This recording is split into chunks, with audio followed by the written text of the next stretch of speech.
Molt bé, seguim a l'estació central. Aquests dies, el Congrés de Telefonia Mòbil que s'està fent a Barcelona ens dona exemple de com evolucionen, de lo ràpid que evolucionen les noves tecnologies.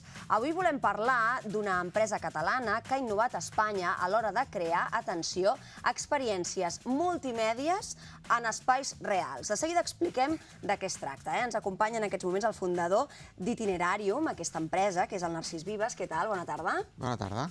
Molt bé, expliquem això de les experiències multimèdia en espais reals. Això que sembla ciència-ficció, què vol dir? No és tant ciència-ficció, ens hem d'imaginar un dispositiu mòbil com aquest, que està connectat a un GPS, i es tracta que facis una ruta, un itinerari a l'aire lliure, i a mesura que vas caminant, un seguit d'audiovisuals, un àudio, un vídeo, un document en flash, es van activant en funció del lloc per on vas passant. Per tant, és la informació servida al lloc concret en el qual et trobes.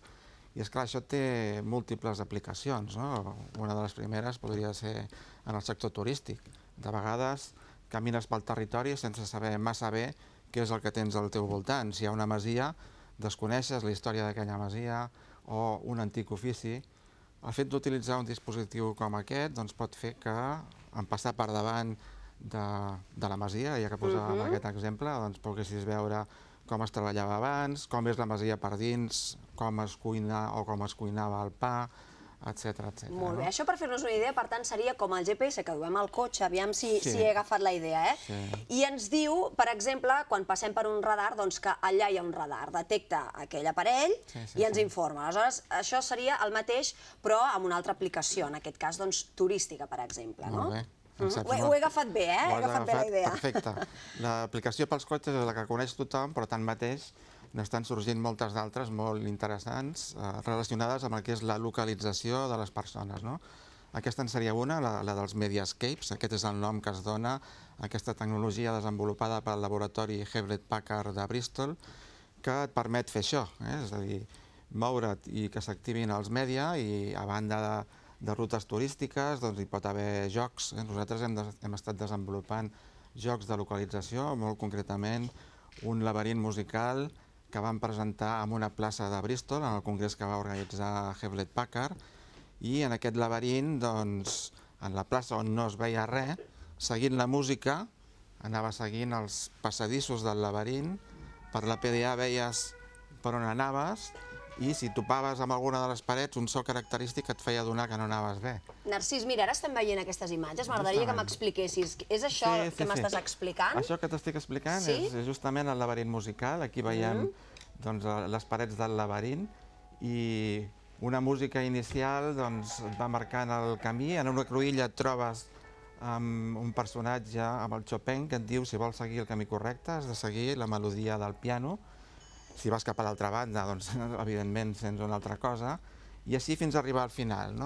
Realment és interessant, t'adones de les possibilitats que té aquesta tecnologia pel que són jocs.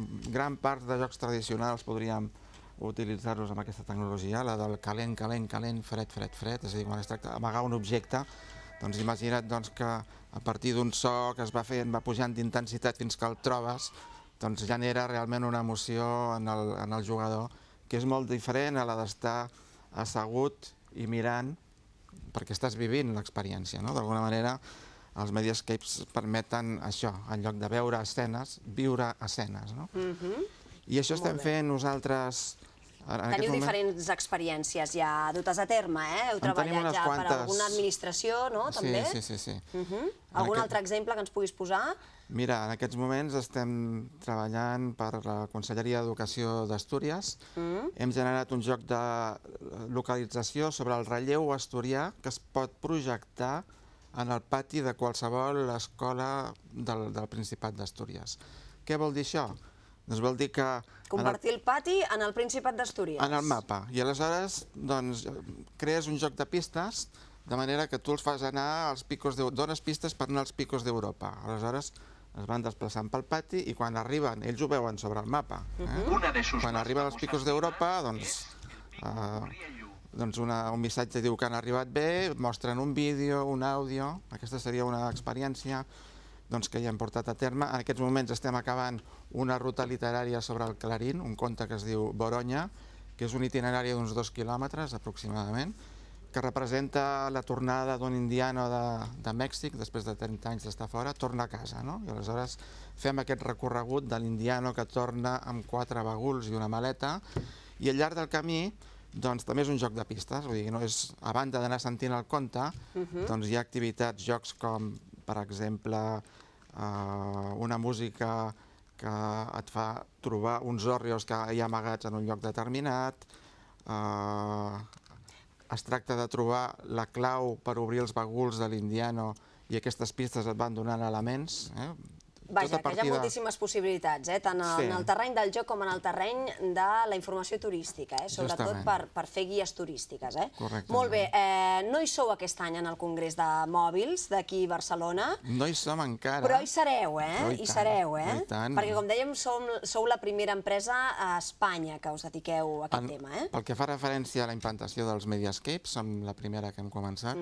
També amb tota l'àrea llatina diríem que encara no hi ha ningú, és una tecnologia molt nova i aquestes són les primeres aplicacions, els primers exemples, i l'any que ve, com tu dius, contem ser-hi perquè, evidentment, la tecnologia mòbil, tot el que es veu allà en aquella fira és espectacular. T'has de centrar en alguns temes perquè et meravella tot plegat. Una darrera pregunta. Només es pot utilitzar aquesta tecnologia a l'aire lliure? Mira, de moment, el sensor que han alliberat la gent del laboratori de Hewlett-Packard és el GPS, però estan ja disponibles Bluetooth, Wi-Fi i molts d'altres sensors que permetran fer moltes altres coses a banda de la que és la ubicació.